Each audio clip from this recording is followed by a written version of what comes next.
Hello and welcome. Today I'm gonna show you a demo on Aurora Vision Studio. My name is Jennifer and we are gonna put in some values into this program to find acceptable and non-acceptable screws. So let's start with the start page here. We want to put in a live feed. So I'm gonna drag the Gigi Vision, grab image and synchronous. This one is the one we're using. We're putting insert. And to get the live feed into our preview, we have to put in the address. So in the properties windows, we're going to click the three dots and there you can see my camera. We're selecting that and now we're going to drag the in frame to our preview box. And right here, you can see it's not started. So we're going to run the program and there you can see my live feed. There's my hand, so you can see that it's truly live, moving around some screws. We have 5 screws here, and we're gonna do some filters to find out the ones with a head and without a head. So now since it's black and white here, we're gonna go into image process and threshold image. We're dragging that to process, and we're gonna choose the filter intensity.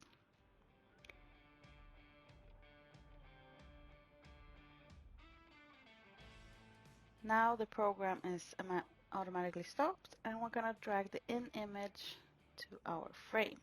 And you can see it lights up for easy access.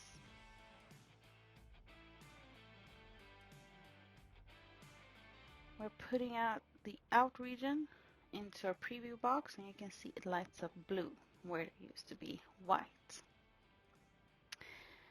Now we want to make the filter select the dark parts. So we're going to remove the auto on minimum value and put in a value for the maximum. And here you can see me changing it, dragging the bar as well, and I'm just going to put it in a safe value of 179. And there you can see the screws are all selected.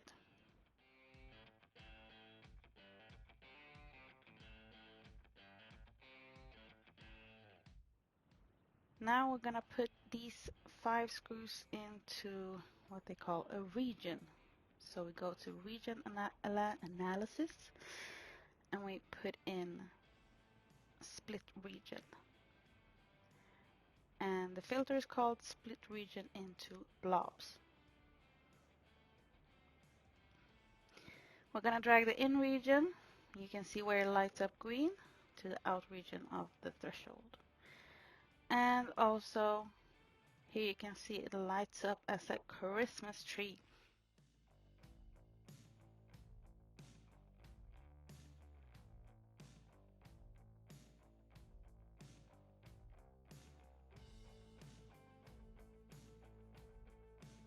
Here I am putting in another output for the blob count, and as you can see it counts up to over 100 blobs.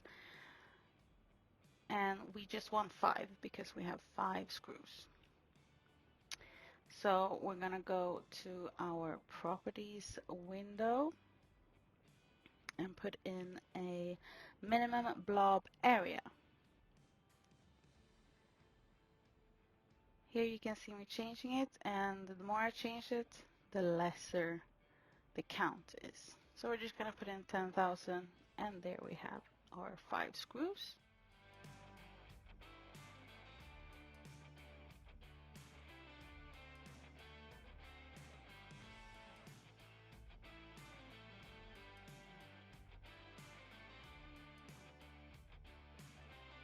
Now we are going to classify our regions, and you can choose by dragging it or you can type in classify regions.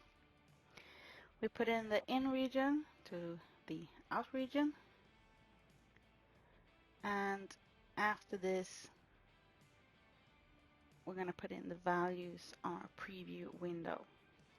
Right now there's no data, but when I click run you can see the numbers, and right now the feature is area.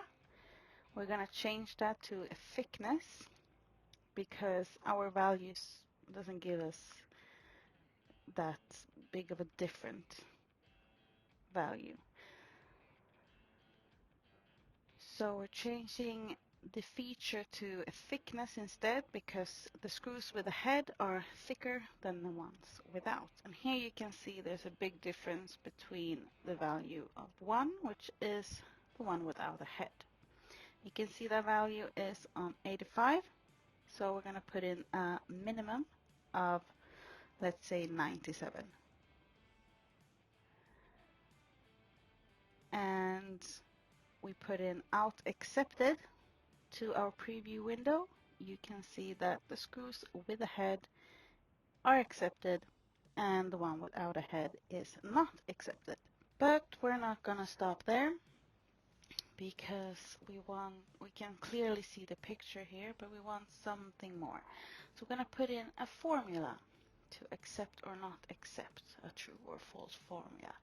So we're going to add a formula here by right-clicking or Control-Shift-E. I'm just going to name mine true or false. And I put in also the out value, so it's an input for my formula. And I'm just going to make a simple if statement. So if my values are less than 97, then false, else.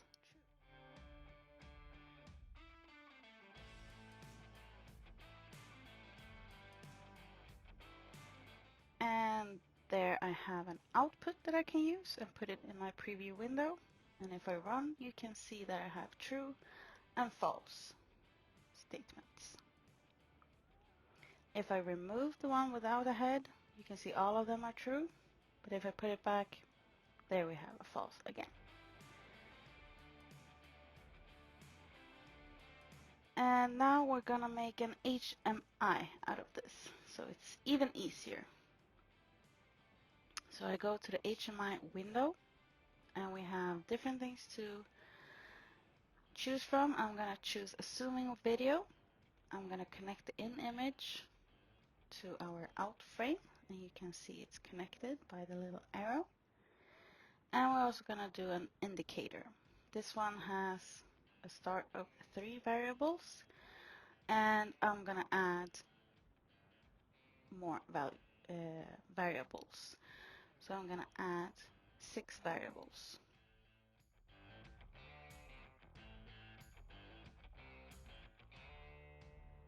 In the properties window, you can see me changing the name and adding. So you can write whatever you want. It doesn't have to be screws. It can be whatever you want it to be.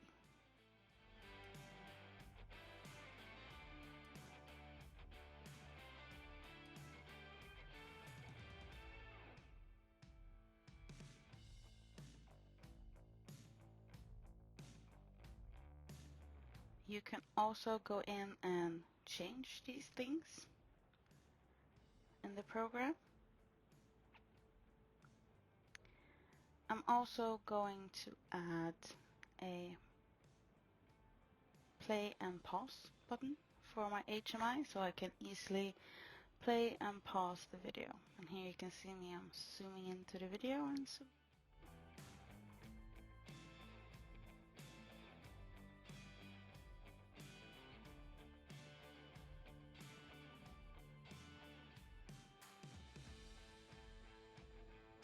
here you can see all my windows, and I want my variables to be connected. So I'm going to connect it to my output. And here you can clearly see we have a false and 4 accepted screws, and also 1 empty. The empty one is because I have 6 variables, but only 5 screws. And here you can see me changing the name.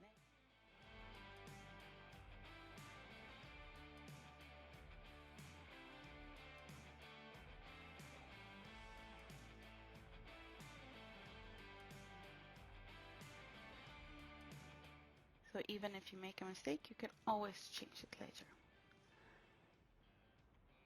And here you can see this one is clearly the screw that is without a head.